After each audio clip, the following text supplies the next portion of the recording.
රතු බිත්තරේද සුදු බිත්තරේද මොකේද වැඩිපුරම ප්‍රෝටීන් තියෙන්නේ?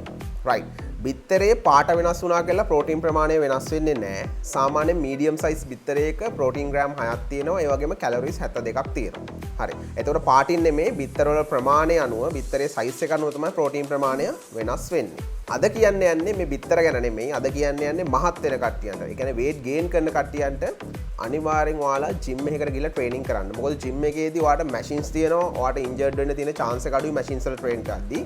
ඒ වගේම මේ එන්වයරන්මන්ට් එකේ සපෝට් එක හොඳයි. ඔයාගේ ගෝල් එකට යන්න.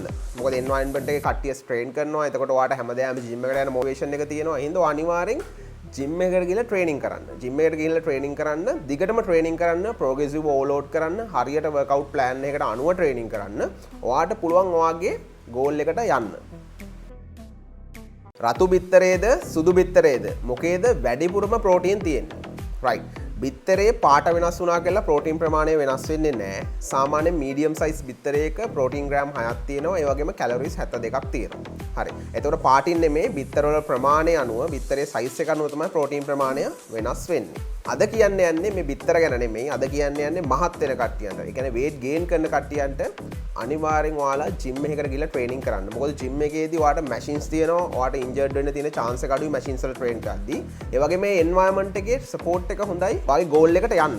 මොකද එන්වයරන්මන්ට් එකේ කට්ටිය ට්‍රේන් කරනවා. එතකොට ඔයාලට හැමදාම ජිම් එකට යන මොටිවේෂන් එක තියෙනවා. එහෙනම් අනිවාර්යෙන් ජිම් එකට ගිහලා ට්‍රේනින් කරන්න. ජිම් එකට ගිහලා ට්‍රේනින් කරන්න, දිගටම ට්‍රේනින් කරන්න, ප්‍රෝග්‍රෙසිව් ඕවර්ලෝඩ් කරන්න, හරියට වර්ක්අවුට් ප්ලෑන් එකකට අනුව ට්‍රේනින් කරන්න. ඔයාට පුළුවන් ඔයාගේ ගෝල් එකට යන්න.